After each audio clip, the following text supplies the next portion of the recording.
BJ from Game Gumbo. I've got my guests here from Meeple Town. It's Darren and it's Dean, and we're talking spicy hot games. And a game I want to talk about is a game I've actually got a chance to play. It's right here on this shelf. But I want to hear Darren's thoughts about The Magnificent.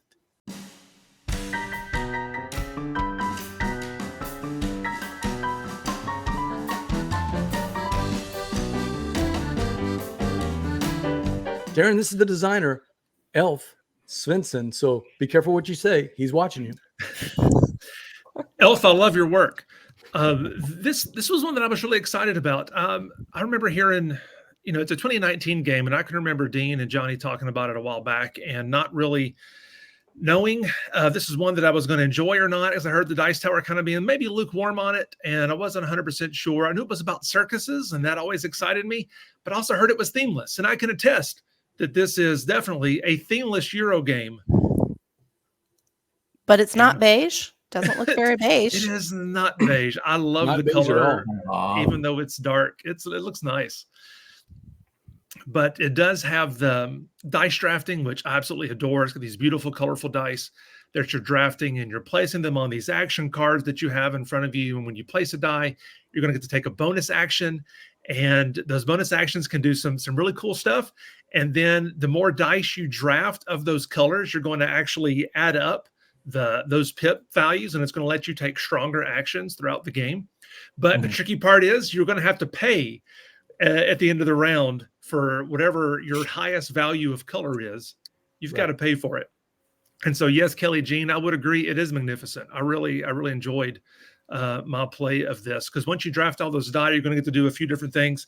You're going to get to build in your little circus tents areas on your player board, which means you're just taking either large or small polyomino tiles and placing them in your tent area, which is cool because kind of like in Barron Park and other games, you're going to cover up some icons. You're going to get some bonuses like points or money, or maybe unlock some extra workers, some trainers that'll let you do some stuff. So you can build, you can travel, you can move these little cool looking wooden cart meeples around these different travel tracks. Depending on what color of die you select will determine which cart you can move. And that's going to let you take various bonus actions and gather gems, which you can use to manipulate the pip values of your dice. You can also perform shows, which are these poster cards that you can draft throughout the game. And it's going to let you perform shows for points or for money or what have you. And all that's going to be based on what type of gems you may have that you can discard, or what types of tiles you have already placed in your player area. So again, very Euro-y, but very rich and colorful. And I just really love how everything interacts in this game. Like I said, I love covering stuff for bonuses. I love dice drafting. This was one that, even though I'm really a theme guy, and if it doesn't have a theme, then I usually lose interest. But this was really a lot of fun. I was shocked, and I think Dean and Johnny for once were right on how good this game is. So yeah, you're welcome. We played it a couple of times. Here's the weird thing about this game, Darren. I super enjoyed my play, and yet I can barely remember the mechanics, and I can't get anybody else to play it. Everybody in our game group played it once or twice and either sold it on, traded away. And I actually found this a pretty cheap deal at BGG when I got it. It's one of those games where it's like it's got great mechanics, but it just doesn't stick. I don't know how to say that. I don't know why some games like Coimbra, after you play it, or Teotihuacan, they just stick with you and you remember what the game is about, even though you don't remember every single rule, but you remember what all the game's about and they stick with you forever. But this one, I just like, in you telling about the game, I had to kind of bring back exactly how it was played, even though I've played it a couple of times and I can't figure out why. I don't know if the mechanics themselves just aren't really that intuitive. It's basically dice drafting, and it's basically trying to manage those resources when you do pick those dice.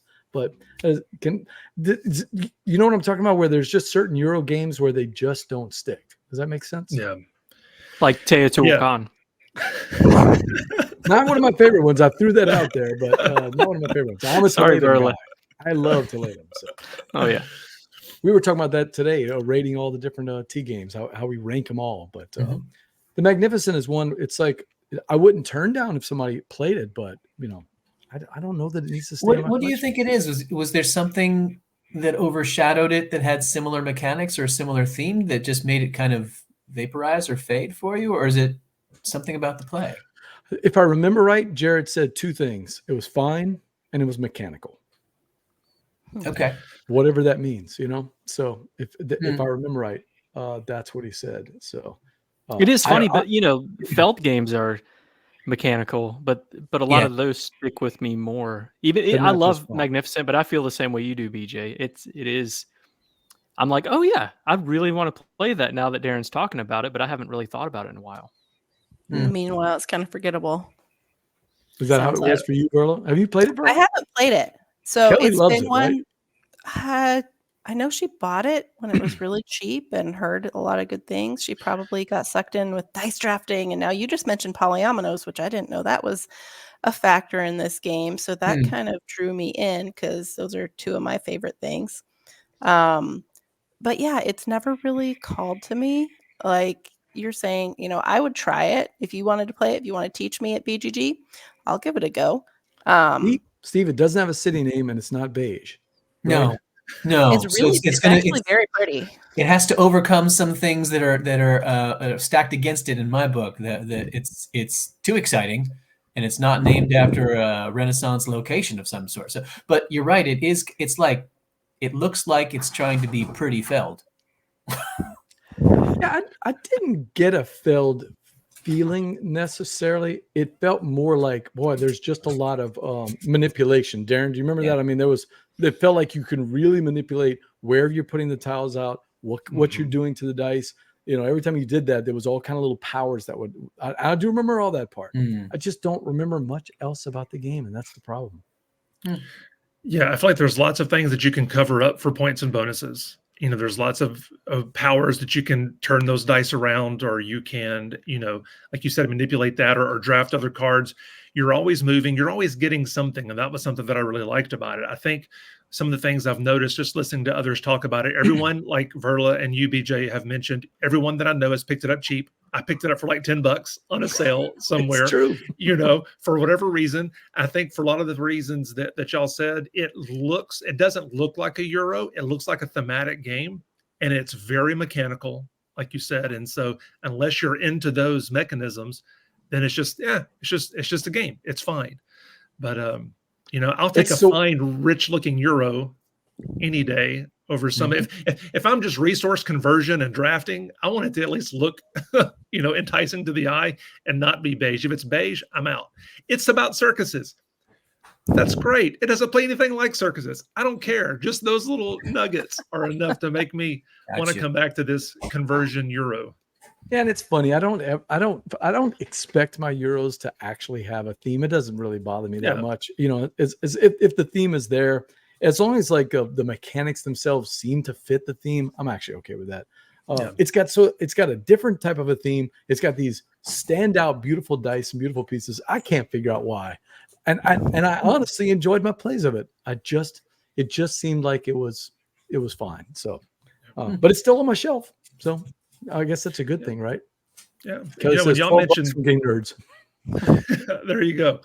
Yeah, and y'all mentioned Three Ring Circus earlier, and I'm wondering, Dean, if we don't need to have a circus showdown at Meeple Town between the Magnificent and Three Ring Circus. And Meeple Circus. I think you should. It sounds like you're putting on shows in both of them. Yeah. To be fair, Darren, the game is actually about magicians, and I think that kind of tells you how themeless it is. So I would have put this up against Tricarion, and to be frank, I'd rather play Tricarion any day over the Magnificent. But this is true. There it is.